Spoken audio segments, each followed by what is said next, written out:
Sir வணக்கம் sir. வணக்கம் sir, இப்போது இன்றைக்கி இருக்க சூழலில் எந்த ஒரு எலெக்ஷன் வந்தாலும் அதில் ஒரு கேண்டிடேட் அவங்கள நம்ம தேர்தலில் நிறுத்தும்போது அவங்கள ஒரு ஜாதி அடிப்படையிலையோ அல்லது மதத்தின் அடிப்படையிலையோ அல்லது அந்த பகுதியில் அந்த தொகுதியில் வாக்கு வங்கி யாருக்கு அதிகமாக இருக்கோ அதை பேஸ் பண்ணி தான் சார் செலக்ட் பண்ணுறாங்க. இப்போது நீங்கள் ஆல்ரெடி சட்டமன்ற தேர்தல் சந்திச்சிருக்கோம், 26 தொகுதியில் நம்ம போட்டியிட்டிருக்கோம்னு சொல்லியிருந்தீங்க சார். அப்போ நம்ம கழகத்தில் நம்ம வேட்பாளர்கள் தேர்வு செஞ்சப்போ, கேண்டிடேட் சூஸ் பண்ணப்போ எதன் அடிப்படையில் சார் நம்ம தேர்வு செஞ்சோம்? சார் உண்மையாக சொல்கிறோம், ஜாதி மதம் அந்த ஒரு வித்தியாசம் இல்லாமல் இந்த தொகுதியில் இந்த ஜாதிக்காரங்க தான் அதிகமாக இருக்கிறாங்க, அவங்கள நிறுத்தினா தான் நம்ம ஜெயிக்க வைக்க முடியும் அப்படின்ற எண்ணம் ஒரு கடுகளவு கூட இல்லாமல் நல்ல மனிதனை தான் நாம் நிறுத்த வேண்டும். வந்த உடனே எங்களுடைய பயோடேட்டாவில் கேண்டிடேட்டோடைய ஃபார்மில் விருப்ப மனு படியும் சொல்லி ஒரு ஃபார்ம் நாங்கள் அடிச்சிருக்கிறோம். அந்த ஃபார்மில் கூட நாங்கள் எந்த ஜாதின்றதை மென்ஷன் பண்ணியிருக்கவே மாட்டோம். நம்மளுடைய கழகத்தில் உள்ள நிர்வாகிகள் எத்தனையோ இருக்கிறாங்க, யாரையுமே நீங்கள் எந்த ஜாதின்னு நான் இது வரைக்கும் கேட்டதில்லை, எந்த ஜாதின்னு நான் தெரிஞ்சுக்கிறவும் மாட்டோம். மக்களுக்கு உதவி செய்யக்கூடியவரா, மக்கள் எல்லாம் நல்லா இருக்கணும்னு நினைக்கிறவங்களா, இவங்களை ஜெயிச்சா பணத்தை கோடி கோடியாக கொள்ளையடிக்கணுன்ற எண்ணம் இல்லாமல் மக்களுக்கு நல்லது செய்யணுன்ற எண்ணம் இருந்தால் போதும் அப்படின்ற ஒரே ஒரு விஷயத்தில் மட்டும்தான் இப்போ 26 தொகுதியில் நாங்கள் நிறுத்தினோம். ஆளுகளை தனித்து நிறுத்தினோம். கட்சி பதிவு செஞ்சு 6 மாதத்தில். உண்மையை இப்போ சொல்கிறேன், யார் எந்த ஜாதின்னு எனக்கு தெரியாது. இதுவரையிலும் நான் நீங்கள் எந்த ஜாதின்னு கேட்டது இல்லை. இன்றைக்கும் முகநூல்லையும் வாட்ஸ்அப்லேயும் பார்த்து தமிழகம் முழுவதும் அந்தந்த இடங்களிலிருந்து எனக்கு என்னுடைய ஃபோனுக்கு லைனில் வராங்க.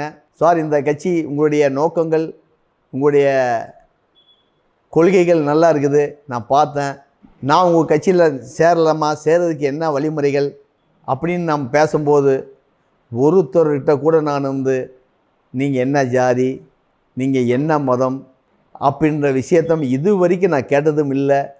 என்ன காரணம் அப்படின்னா, ஜாதி மதம் பார்த்து அரசியல் செய்பவர்கள் நாங்கள் இல்லை.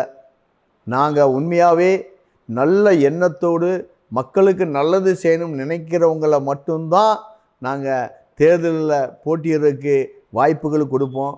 ஏன்னா அப்படி நல்லவங்களை நம்ம வாய்ப்புகள் கொடுத்து அந்த நல்லவங்க ஜெயித்தா மட்டும்தான் நாட்டில் உள்ள மக்களுக்கு நல்லது செய்வாங்க. அதுக்காக நாங்கள் ஜாதி மதம் வேறுபாடு இல்லாமல் எல்லாருமே சமம், நல்ல மக்களுக்கு நல்லது செய்யணும், ஜெயிக்கணும், வரக்கூடிய பணத்தை மக்களுக்கு நல்லது செஞ்சாதான் மக்கள் நலமோடு எந்த ஒரு பிரச்சனையும் இல்லாமல் ஏழை எளியோர்கள் நலமோடு வாழ்வாங்கன்ற ஒரே ஒரு விஷயத்துக்காக நாங்கள் போயிட்டுருக்குறோம். இதில் எத்தனையோ இடையூறுகள். என்னை நான் கட்சி ஆரம்பிக்கும் போது ஒரு சில பேர் என்னுடைய தெரிந்த நண்பர்கள் கேட்டாங்க, நீங்கள் இப்படிப்பட்ட இந்த இதில் ஒரு கட்சி ஆரம்பிக்கிறீங்களே, எல்லாத்தையும் எதுக்குறீங்களே, கோடி கோடியாக பணத்தை வச்சுருக்காங்க, கொள்ளையடித்து வச்சுருக்காங்க, உங்களை உண்டு இல்லைன்னு பண்ணிடுவாங்க, இப்படி இடத்துல போய் நீங்கள் ஒரு கட்சி ஆரம்பிக்கிறீங்களே, நீங்கள் ஒரு நல்ல மனுஷனாச்சே, நீங்கள் அவங்கள்டலாம் போட்டி போட முடியுமா, அவங்க நினச்சா என்ன வேணும் பண்ணிடுவாங்க, ஆளவே காலி பண்ணிடுவாங்கன்னெல்லாம் என்கிட்ட சொல்லியிருக்காங்க. நான் ஒரே ஒரு வார்த்தை சொன்னேன், ஒரு நாள் நம்ம உயிரோடு இருந்தாலும் நல்லதுக்காக மக்கள் நல்லா இருக்கணுன்ற ஒரே ஒரு விஷயத்துக்காக கோடி கோடியாக கொள்ளையடிக்கப்படுபவர்கள் இடத்தில் இந்த நாட்டை கொடுக்கக்கூடாது என்ற எண்ணத்தில் ஒரு நல்ல மனிதன்கிட்ட இந்த நாடை ஒப்படைக்கணுன்ற ஒரு நல்ல எண்ணத்தில் நாங்கள் வந்துக்கிட்டு இருக்கிறேன். நான் கூட போனால் என்னால் உதவி செய்யணும் அப்படின்னா நான் எத்தனை பேருக்கு உதவி செய்ய முடியும்? நான் மாதம் 50,000 சம்பாதிக்கிறேன்னு வச்சுக்கலாம், ஒரு 5 பேருக்கு உதவி செய்ய முடியும், இல்லை ஒரு 10 பேருக்கு உதவி செய்யலாம். என்ன பிரயோஜனம்? நான் நினைக்கிறது என்னென்னா, இந்த நாட்டவே ஒரு நல்ல மனிதனிடம் ஒப்படைச்சிட்டா, அது இந்தியாவாக இருந்தாலும் சரி, தமிழ்நாடாக இருந்தாலும் சரி, இந்த நாட்டவே ஒரு நல்ல மனிதனிடம் ஒப்படைக்கும் போது வரக்கூடிய பணத்தை எல்லாம் இந்த நாட்டில் உள்ள அனைவருக்கும் எல்லாத்துக்குமே அவங்க உதவி செய்யலாமே. ஒரு நல்ல மனிதன் ஒரு 10 பேருக்கு தான் தனிப்பட்ட முறையில் உதவி செய்ய முடியும். ஆனால் அப்படிப்பட்ட ஒரு நல்ல மனிதனிடம் இந்த நாட்டை நம்ம ஒப்படைச்சிட்டோம்னா இந்த நாட்டில் உள்ளவங்க எல்லாருமே நல்லா இருப்பாங்க. இந்த விஷயத்துக்காக தான் இந்த கட்சி ஆரம்பிச்சிருக்கிறேன். இதில் நான் பயந்து ஆரம்பிக்கலை. எதுக்கு நான் எந்த காலத்துலேயும் எந்த சுச்சுவேஷன்லையும் என் கழுத்துக்கு கத்தி வந்தாலும் சரி இதை விட்டு நான் பின்வாங்க மாட்டேன். ஒரு வாழ்க்கையில் ஒரு மனிதன் பயப்படுவது எதுக்காக பயப்படுவான்? வாழ்க்கையில் ஐயோ நம்மளை கொன்றுவாயிலோ, நம்ம செத்துருவோமோ. நான் சொல்கிறேன், நான் இந்த உயிருக்கே பயப்படல. பின்ன யாருக்கு நான் பயப்பட போகிறேன்? இந்த உயிருக்கே நான் பயப்படாத அப்படின்ற போது நான் யாருக்கு பயப்படணும்?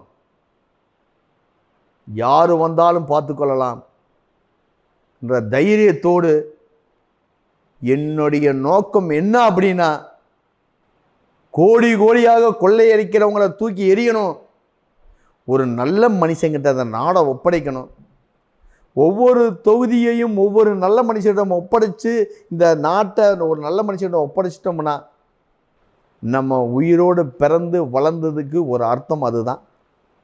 அதனால் அவங்ககிட்ட நான் சொன்ன விஷயம், தயவு செய்து அக்கறையோட என்னை நீங்கள் நல்ல விஷயத்துக்காக எனக்கு சொன்ன விஷயம் ரொம்ப சந்தோஷமாக இருக்குது. நீங்கள் என் மேலே அக்கறையோட இந்த விஷயம் கேட்டதுக்கு உங்களுக்கு உண்மையிலே நன்றியை சொல்லிக்கிறேன். ஆனால் ஒரு விஷயம் சொல்கிறேன், நான் பயப்படல, எதுக்கும் பயப்பட மாட்டேன்.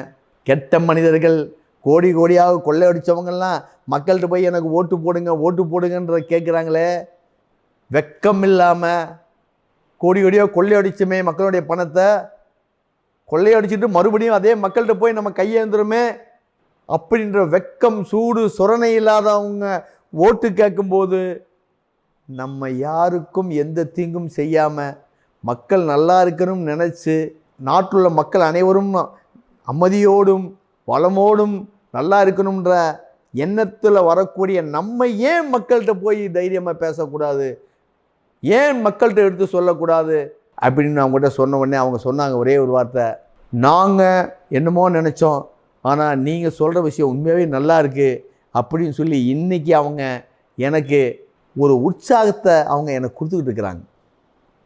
பரவாயில்ல, ஒரு தனிப்பட்ட ஆளாக இருந்து ஒரு கட்சி ஆரம்பித்து 234 தொகுதிகளுக்கும் ஒரே சின்னத்தை வாங்கி 26 தொகுதிகளும் தனித்து போட்டிட்டீங்களே சொல்லி அந்த எலெக்ஷன் நடக்கும்போது எனக்கு வந்து கை கொடுத்து இத்தனை கோடி கோடியாக பணம் வச்சுருக்கவனை எதிர்த்து நீங்கள் பண்ணுறீங்களேன்னு சொல்லி ஈரோடு கிழக்கு சட்டமன்ற இடைத்தேர்தலில் நான் பிரச்சாரம் பண்ண போயிட்டுருக்குறோம்.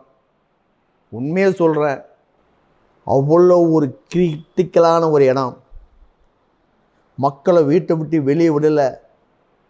ஒரு ஆள் கூட நாங்கள் பேசுகிற இடத்துக்கு வரலை. எல்லாருமே என்கிட்ட சொன்னது, ஐயோ போகாத, ஈரோடு கிழக்கு சட்டமன்ற தொகுதிகளை போகாத, பிரச்சாரத்துக்கு போனேன்னா அவ்வளோதான் எதா பண்ணிடுவாங்க. நான் சொன்னேன், எனக்கு ஒரு ஓட்டு விழுந்தாலும் பரவாயில்ல, உண்மையை எடுத்து சொல்ல போவேன். மறுபடியும் சொல்கிறேன், அன்றைக்கி சொன்ன விஷயத்தை தான். நான் உயிருக்கே பயப்படல, உண்மைக்காக நான் போய்கிட்டு இருக்கிறேன். எனக்கு இந்த இடத்துல ஒரு ஓட்டு எங்களுக்கு அந்த தொகுதியில் வேட்பாளர் அந்த தொகுதியில் எங்களுக்கு இல்லை.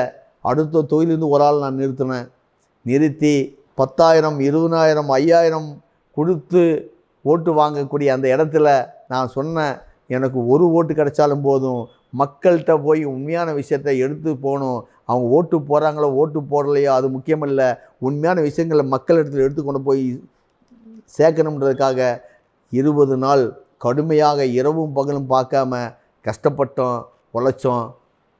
ஆனால் இப்பயும் சொல்கிறேன், அதே ஈரோடு கிழக்கு சட்டமன்ற இடைத்தேர்தலில் நாங்கள் யாருன்ற விஷயம் பல பேர்த்துக்கு தெரிஞ்சிருக்குது. பல பேர் என்னைய தொடர்பு கொள்கிறாங்க.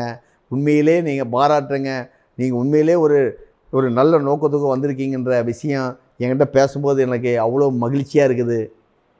அவ்வளோ பணத்தையும் வாங்கிட்டு 5,000 10,000 20,000 கூடிய இடத்துலையும் வாங்கிட்டு நம்மளுக்கும் ஒரு சிலர் எனக்கு ஓட்டு போட்டாங்க. இதுக்கு மேலே மக்கள் அப்போ மக்களை வந்து நம்ம புரிஞ்சுக்கிட்டோம், பரவாயில்ல, இத்தனை 5000 10,000 கொடுக்க வேண்டிய இடத்திலும் பணத்தை வாங்கிக்கிட்டு நமக்கு ஓட்டு போட்டாங்களே, இதுக்கு மேலே என்ன வேணும் நம்மளுக்கு? கண்டிப்பான முறையில் நல்ல மக்கள் இருக்காங்க, நல்ல மனுஷங்க இருக்காங்க. ரொம்ப குறுகிய காலங்களிலேயே ஒரு நல்ல மனிதன் அந்த நாடை ஒப்படைத்து விடலாம். நல்ல ஒரு லட்சியம் வெல்வது நிச்சயம் என்ற நம்பிக்கையோடு நாங்கள் வந்துட்டு இருக்கிறோம். அதுக்கு உங்களுடைய ஆதரவு வேணும்னு அன்போடு கேட்டுக்கொள்கின்றேன். நன்றி, வணக்கம்.